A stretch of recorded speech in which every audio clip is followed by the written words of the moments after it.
Hello everybody. Hello everybody. Welcome back to Sweden and to my kitchen this time.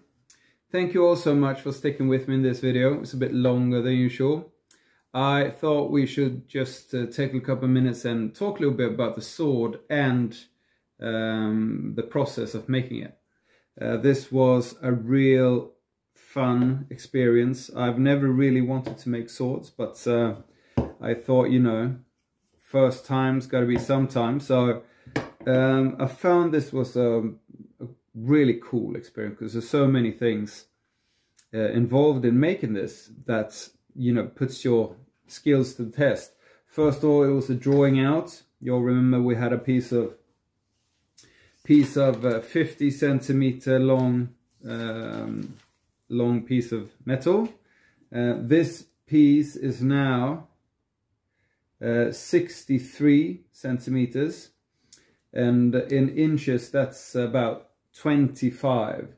And before that, it was, when we started out, it was 19 inches. So a piece of drawing out, and obviously the grinding has been an experience. I'm not that proficient of grinding stuff. Making the fullers was a bit of a hassle. I realized later they were too narrow and too deep, so I tried to widen them. It didn't work as great as I wanted to. The ricasso area was actually really good to make this time around. Last time I tried my hand at a ricasso, it did not end well. So I think this was maybe one of the high points of this build.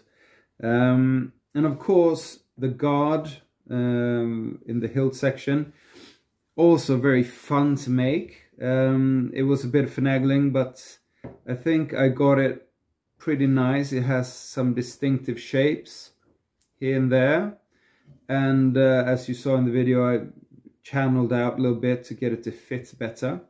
And in the end here, I decided to make them a bit, it was more of an afterthought when just before I was going to heat treat them. I found that I wanted to try them a little bit bent here, and I think that worked really good. And if you see here, I've ground the edges on these into points, because I've seen when some people fight, they use the hilt. So I thought, you know, a little pointy end is a good way for a weapon to work. Doing the handling was also one of the good things.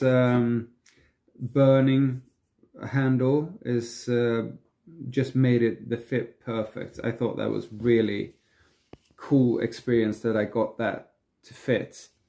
The pommel was also pretty cool. Took a piece of round bar that I had, a really thick piece, and I cut it off and then hammered it down on the other side, on the high side, to get this flat, and then I ground it into a hexagonal shape.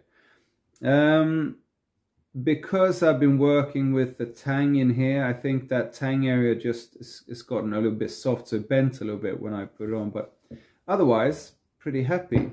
I must say that the most difficult part was putting the pommel on and getting everything to get, you know, fit really well without any rattling.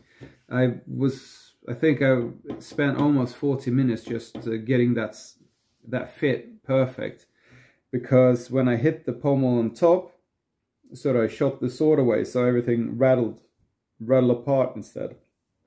And I see guys who do this, they heat up the tang end, and of course that's much better because they need to have less resistance. But all in all, in my first sword, I'm very happy. I must say this has been such a fun build, and it's just turned out so well. I mean, of course, you can see that a guy who hasn't made swords before has made this. You know, if you look at the details, but still, it's a very good looking sword. I think it was well put together. And you know, this end is a little bit shinier.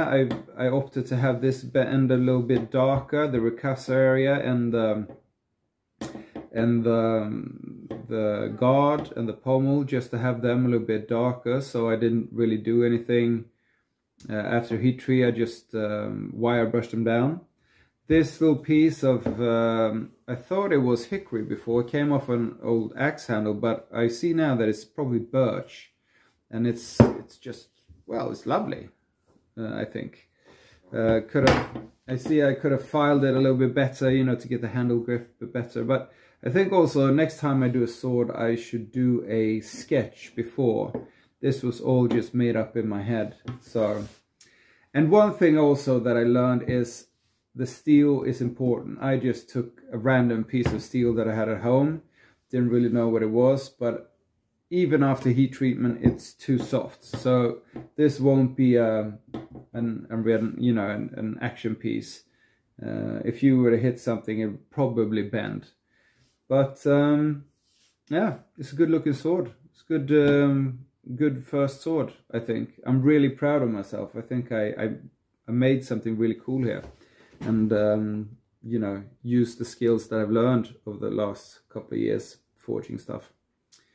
Well, thank you so much for watching and sticking in there and watching it to the end. It was a longer video than usual, but I wish you all a really nice day, and I hope that you all stay creative wherever you are.